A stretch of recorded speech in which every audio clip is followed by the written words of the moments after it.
Everyone, today I am going to discuss a new important topic, very important topic for your exam, that is recursion. So in this chapter I am going to discuss couple of things. I will discuss what is recursion and how does recursion works. That is very important, because if you don't know how the recursion works, you cannot apply the recursion in your program. So the concept is very important, and then I will discuss about what is the best condition in recursion and how the stack overflow occur in recursion. So this topic I will also discuss, and how a particular problem solved by using recursion, that is also very important. We know that sometimes it may be happen that every time we are going to form a recursive from every problem we are going to try to recursive from. So we will discuss the what kind of problem we can form a recursive, we can solve by using recursion, and we can other problem we can use by using iteration. So I will discuss this part in this topic. And the important thing is I will discuss about the recursion types. So how many types of recursion we have? A direct recursion, we have a indirect recursion, we have a also tail recursion, non-tail recursion. So I will discuss about all those things about the type of recursion. I also discuss about what is the difference between the direct recursion and indirect recursion, and I will discuss about what is the difference between tail recursion and non-tail recursion. What does it mean actually? With an example I will explain all those things, and also I will discuss the stack regarding this tail recursion and non-tail recursion, so that you can get the idea about how the recursion actually works. And then I will discuss about some example. For example, I will discuss about the factorial example. So coding example I will discuss factorial of a number, Fibonacci series, find the nth term of a Fibonacci series. I will also discuss about the GCD by using recursion, and I also discuss about the Ackermann function. So what is the application of recursion in case of Ackermann function? So it's one of the example, good example. And I will discuss about the some advantage and disadvantage of recursion. Most of the cases we will see that we will find some disadvantage of recursion also. So I will discuss all those disadvantage also. And what is the difference between the recursion and iteration? This question is very important. For example, most of the time you will get a question from everybody that what is the difference between the recursion and iteration. So and at the end of this chapter I am going to discuss about the quickshot by using recursion, which is very important in case of data structure and sorting algorithm. We will discuss about the quickshot. So let us start with the first topic, what is recursion.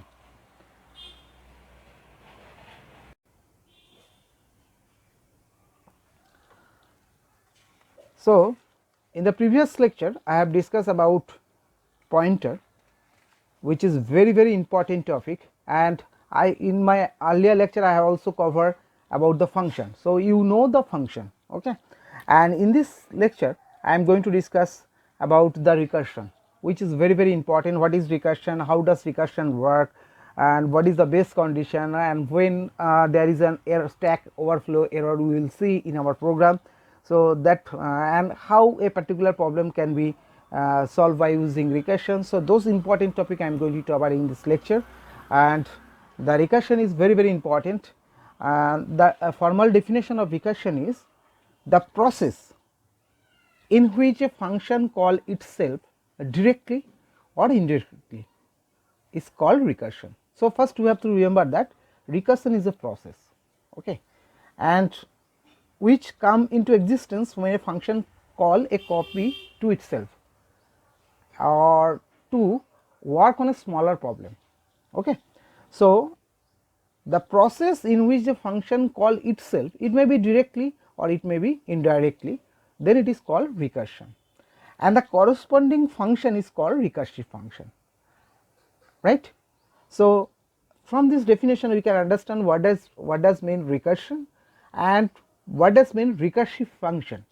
And we also say that and such type of function. So recursive function is called the function call are called recursive call. Okay. So from this definition we can get the definition of three. What is recursive call, what is recursive function, and what does mean the recursion. So recursion, when talk about the recursion, so that is a process by which a function call itself, it may be directly, it may be indirectly, okay, then it is called recursion. And the function which involved in recursion is called recursive function. And the calling type, you know that in case of function we have just mentioned that call by value, call by reference. Here we are talking about when a function call itself, then that function is called recursive function, and that type of function call is called recursive call. So that type of function call is called recursive call. So that is very, very important to remember what is the difference between the recursive function and recursive call. You can get the idea from this definition. So you will learn about the recursion. So however, it is very important to impose a termination condition of a recursion, because if I don't terminate the recursion function, it may be recursion may be in infinite problem. So whenever we are going to use the recursion, there must be some condition, that is called base condition. I will discuss that what is the base condition or termination condition within a few seconds. I will discuss. So right now, yeah, you have to remember that whenever we are call a recursive call or we are using a recursive function, we have to remember that the recursive function should be a base condition. That is the one of the important key point we have to remember during this recursion call. And now move to the next topic. Later I will discuss about the what are the advantage and disadvantage of recursion. Right now I were moving to the next topic. How does the recursion work actually? I have already know the definition. I call that it's a process in which a function call itself. So what does mean in practically, if I want to see in our program, that for example this is my number function, you can give any number. For example, you can write like this. For example, if you write fun is my function, and I have the name of the function is fun, okay, you can write like this. So and from this main function I am just calling this function. What does mean? So from this calling function, so from, we know that program execution start from main function, right? So OS operating system call the main function, and when some code is present maybe, okay, and after that when we call fun or recurse function or fun function, then I have defined a function that is name is fun. So fun function will be called. So from main we will call the fun function, right? And normally we can do that, okay. And within the fun function, if another calling of fun function, so that means a function, this function calling itself, okay. Here in this example, here the calling is direct calling, okay. So whenever a function call itself, then it is called recursion. So this is the structure how we recursion can be formed by using program, okay.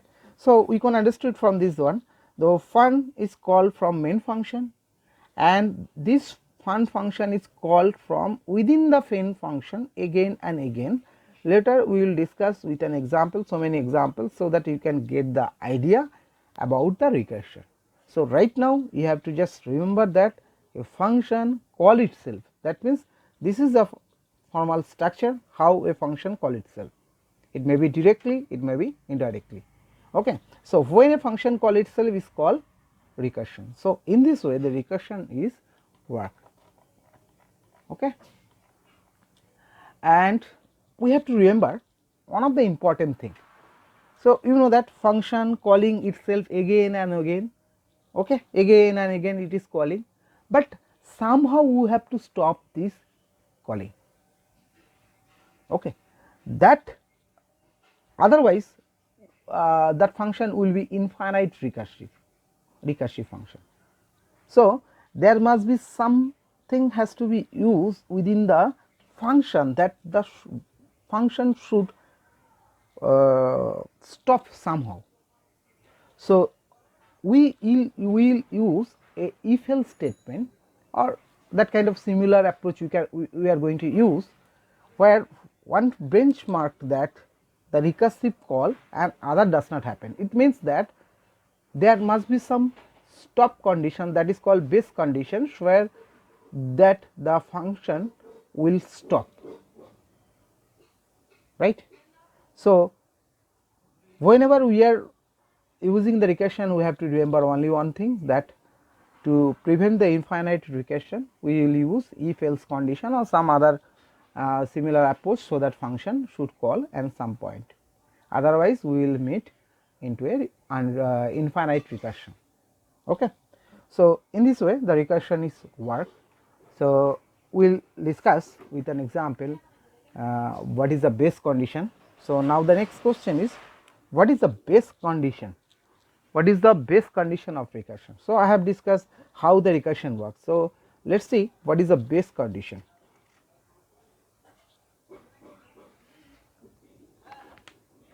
Now look at this. So I have defined a function, the name of the function is fact. So factorial, I am going to find out the factorial of a number. I will discuss this example with a complete example also, do not worry.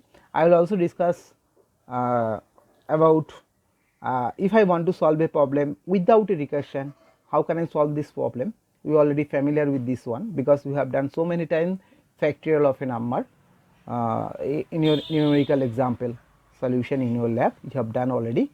And I will also show that kind of problem or factorial of a number by using recursion, how can I solve it. So I will explain with a complete example. Right now we are just discussing what is the base condition of recursion. So please remember that.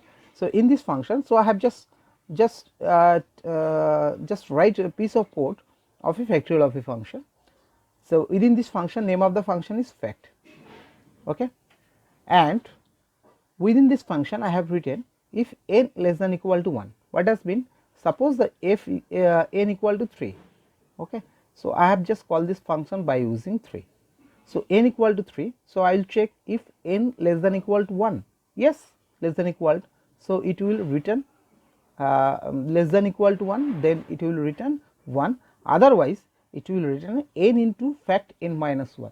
So what does mean? If I take 3, so the first, if n less than equal to 1, it will not satisfy, so it will come to the next part, that is else part, and it will return n, that means 3 into fact n minus 1 means fact 2, okay, fact 2.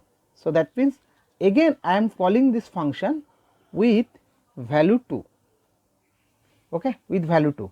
So again it will check n less than equal to 2, no, as less than equal to 1, no, and then again it will return, this value will be considered 3 into then 2, then fact 1, 2 minus 1, that means fact 1, right, fact 1. So again it will call, and if fact equal to 1, that is called the base condition. So if fact equal to 1, it will return 1. So next line I will get 3 into 2 into, and that value is returned by 1. So I will get the ultimate 6, right. So here this is called the base condition, this is called the base condition, okay. So understood. So we know that if certain condition is satisfied within this function, that the function should stop somehow, then that condition is called base condition of a function. So in recursive program, the solution of base condition provided and solution of bigger problem is expressed in terms of smaller problem, right. So in the above example, in this example, so the base case is, this is called my base case. So n less than 1, this is if n less than equal to 1, that is my base case, and the larger value number can be solved by converting the smaller one till the base case is reached. So if I apply this then n equal to 7, so this process will be continue again and again, and ultimately I will get n equal to 1, and I should stop here. by returning the value is 1. So, that is called the base condition of a recursion, and in our definition I told you that I have already mentioned the process in which a function call itself directly or indirectly, it is called recursion. And at a time I have, in addition to that, I have also mentioned that there must be, should be a base condition in a recursion, otherwise the recursive function will be infinite recursive. Okay, right. So, that is the base condition of a recursion, right. Now, sometimes it may be happen that I have not mentioned the base condition. So, it may be happen that some wrong base condition I have just set up. Okay, I have just put some code, for example, wrong base condition. So, what will happen? Then there might be some the base condition is not reached or not defined in properly, then the stack overflow problem may be arise. So, one of the important thing we have to remember, stack overflow, when it will occur in your program. So, let us start an example. I am just writing the same example, but here my base condition is n equal to 100, and suppose I have just given an input, for example, I have just given input 3. Okay. So, n equal to 3, so it will call 3 into fact n minus 1 means, so it will call fact 2, right, as it is. You can compare with this first one again, then it will call 3 into fact 3 into n into something. So, 3 into 2 into fact 1, okay, and this fact 1. So, n equal to 100. So, here the n equal to 1. So, that condition is not reached. So, we can say wrong base condition, okay, and we can say wrong base condition,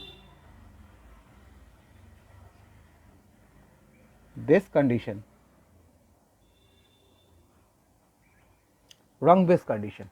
So, in case of wrong base condition, there may be stack overflow error will occur. Okay.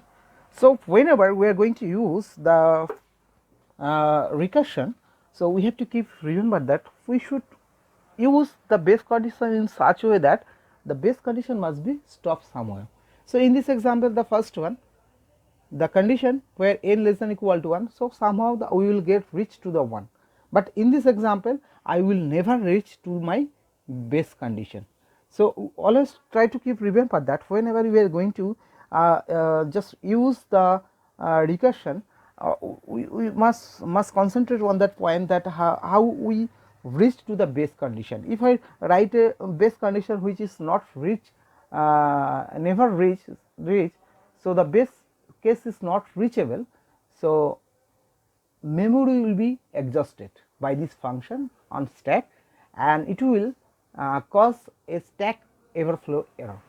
So, that point we have to remember, because this is the very important, because whenever always try to remember in any topic, whenever we just want to know about the function, recursion, structure, union, whatever, pointer. So, first we have to know the how to use it. When if I do not use the properly, what will be the problem? So, if you do not know the problem, you cannot analyze the topic in very well manner. So, that most of the time your confidence is low, you do not know what is the error. Even if you got an error, you cannot debug it, because you do not know why the error is come from. So, that is why whenever you are doing some program by using recursion, it is very important to please keep concentrate the base condition. Okay. I will advise you to please use the base condition, otherwise it is very difficult to apply the recursion. Okay. And the next thing is, so here I have just used the recursion. So, let me explain one of the example how a particular problem is solved by using recursion. Okay. Because so far we have discussed what is recursion, how recursion work, and what is the base condition, how the stack overflow error occurs in your program if you do not use, do not properly define the base condition, And now the question is, so what kind of problem we are going to solve by using recursion? Because it's very important question, because we don't know how many times we will get, but what kind of problem we are going to use, that is very important for us. Okay. So the idea to represent a problem in terms of one or more smaller problem, okay, and add one or more base condition to stop the recursion, that is very important point. For example, if you compute the factorial of a n, if you don't know the factorial of n minus 1, the base case of a factorial should be n equal to 0, or we return 1 when n equal to 0. I want to say that we, in any problem, how to represent a problem in terms of one or more smaller problems. So that kind of problem which can we represent into smaller. So a big problem, for example, if I want to find out the factorial of a 5, so first we know what is the factorial of a 4. Actually numerically we know that 5 factorial means 5 into 4 into 3 into 2 into 1, okay, then we will get 2, 6, 24, 120, right. So we know that 5 of a factorial is n factorial is n into n minus 1. So we first we know what is the factorial of n minus 1, right. If I want to find out the factorial of n, so we should know what is the factorial of n minus 1. So similarly, if I want to find out the factorial of n minus 1, then we have to know that what is the factorial of n minus 2. So that part is very important, and at last we have to know that the what is the base condition of a factorial. So if that type of problem, if I simulate in our resolution, then calculation, then we can form a base condition. So when whenever a problem we can reform in such a way that we should stop, or we should write a base condition to stop the program, then we will go for the recursion. Okay. So we know that not all the problem we can solve by using recursion. Recursion cannot be applied to all the problem, but it is more useful for the tasks that can be defined in terms of similar subtasks.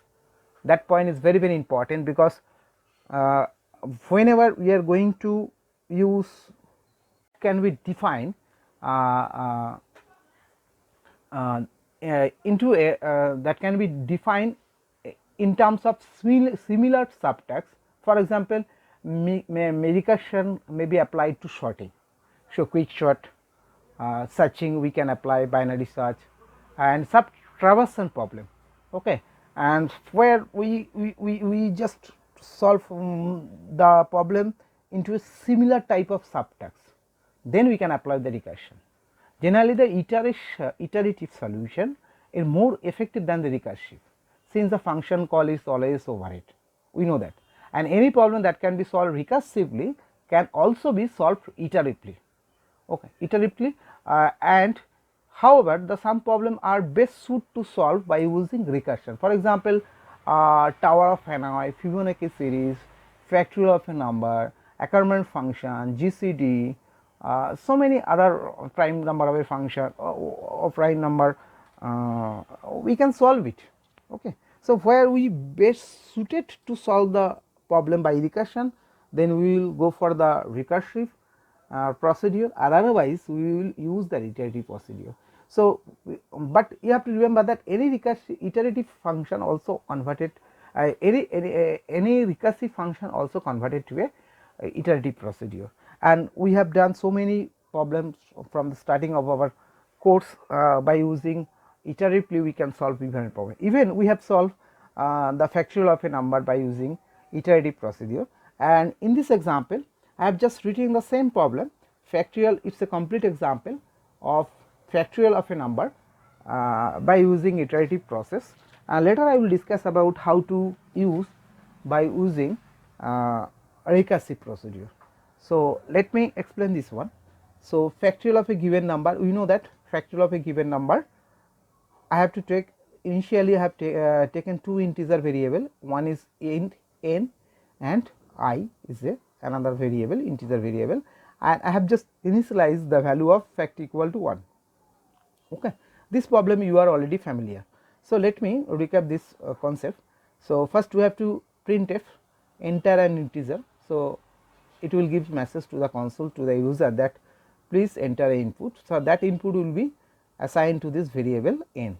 Okay, by using scanf function we will assign the variable n, and then I will check if n less than 0, we will give the message to the user that factorial of a negative number does not exist. And if it is not greater than 0, for example, my input is for example 5. Okay, what will happen if n less than 0? Yes, is not less than 0. So else part will be continue for I equal to 1, I less than equal to n, and I plus plus. That means that loop will be continue 5 times, and fact equal to fact into y. So first when the loop will be continue, I will get 1 into, and what is the value of I? I is 1. Okay, and next time fact is term, what is the value of fact? 1. Next time fact, what is the value of fact? 1, and what is the value of I? So I will get 2, 1 into 2. The next time, so now the fact is 2. So next time when the loop will be continue, I equal to 3. So I will get whatever the value, the fact value, then multiply with 3, right? Then the loop will be continue, again I will get 4, again I equal to 5, for example less than equal to 5, then I will get into 5. So I am getting 5, 4, 3, 2, 1. So what I am expecting here to find out the factorial of a number. Then when I equal to 6, the condition will be not satisfied and outside of the loop, and the value of the factorial will be printed. Okay, so factorial of 5 is 120. Okay, return 0. So this is the procedure how the program actually works in case of C programming. Okay, so flow of execution, you can understand from that I have not used any recursive, right? So now it is very simple, we are already familiar with this one because we have done so many times.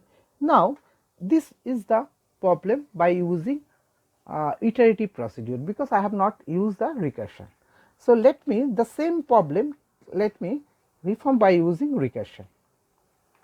Okay, so you will get the idea if I want to use this function by using recursion. So let me write the complete example of factorial of a number by using recursion. Let us see.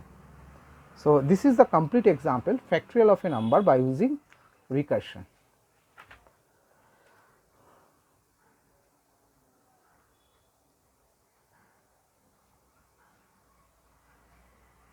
Okay. So in this case I have just taken a function, because we know, we are already familiar with function, we know how to write a function. Okay, that is called prototype function, that I have just written a function name find factorial, and I want to pass integer as an argument. Okay, so that's why we have to inform the compiler that I have to write a prototype of this function. This is called prototype of a function. Now I want to find out the factorial of a number by using function, because what is the definition of recursion? Recursion is a procedure or process in which a function call itself. So it should be a function, right? So I have written a function, the name of the function is int, return type of the function is integer. Please look at this, return type of this function is integer. This is my return type and this is my name of the function, and I have taken an argument integer n. The n is a integer number. Okay, so suppose I have just called this function by using 5. Same thing I am doing with an example of recursion, so that you can get the idea what will happen.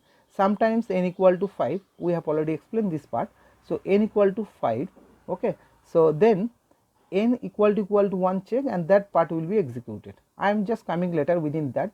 So what is the meaning of, so printf input a number. So I will take 5 as a input, and that 5 will be assigned to this variable n. Okay, so n1 is my variable which will take 5 as well. Then I will call the factorial function by using n. So here I will call by using factorial function, and the value is 5, value of n1 is 5. So here I will get n equal to 5, right? Now I have just not used any loop. Look at this, in this factorial function I have not used any loop. this is my base condition, okay, base case. When n equal to 1, I will just simply return 1. Otherwise, I will call return n into find factorial n minus 1. So that means first case, let's analyze this one. If I equal to 5, or sorry, n equal to 5, so that means if n equal to 1, return 1. So that is false, n not equal to 1. The else part will be executed. So return n, so 5 into, it will call the same function. So that means it will call, I am just writing in simple factorial and 5 minus 1 means 4, okay. So again this call is 4 and 4 n not equal to n equal to 1, no, then else part will be executed. So I will get 5 into, then again 4, then again I will call find factor 3, okay. So 3 will call, then again similarly n not equal to 1, so similarly I will get 5 4 3, then I will get again 2, then fact equal to 1, it will be called. When fact equal to 1, so n equal to 1, it will return simply 1. So I will place the 1 here. So I will get 2 6 24 120. So that is the use of function by using recursive function. So that function is called recursive function because this function call itself once again and again. So that is the example of recursive function, and the entire procedure is called recursion. So I am just solved the same problem, factorial of a number, by using recursion. And the previous example I have just solved the problem factorial of a number without a recursion, that means iterative process, where I have used the loop. But here I have not used the loop, I have just used the base condition and recursive call. That is a good way to explain. And recursion function is smart way you can solve the recursive problem. If I use is efficiently, then we can solve a problem very easy way, okay, if you understand this, because recursion code is very shorter than iterative code, very simple code, okay.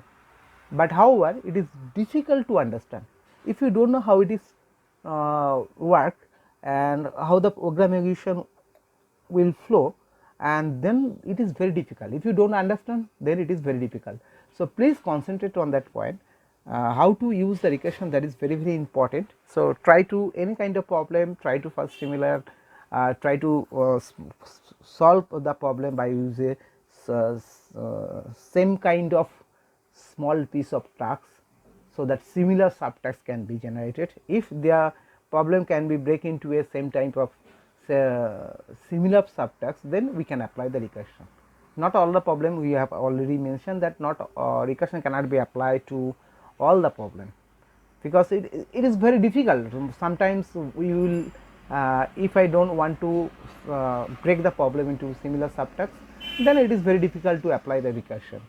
But whenever we are going to we are able to break the problem into similar terms of subtasks, then it is very easy to use the recursion. So in this lecture I have just discussed so many important questions regarding what is recursion, what is recursive call, what is recursive function, what is the base condition of recursion, and when the recursion will throw an will get an stack overflow error, and how we can solve a problem, particular problem, by using recursion. And this important these are the all important question for your exam. These are the very important and basic question for your recursion topic. So I will discuss in the next lecture about what are the types of recursion, okay, and what is the difference between the direct recursion and indirect recursion, because in our definition I told you that when a process, a function which is called itself directly or indirectly is called recursion. So in next lecture I will discuss about the what does mean the direct recursion, indirect recursion, what is tail recursion, what is non-tail recursion. I will also discuss some more example, coding example, so that you can get idea of how to find out the nth term of a Fibonacci series by using recursion, GCD function. I will discuss also accommodation function. So many other example I will cover in my next topic, next lecture. Thank you.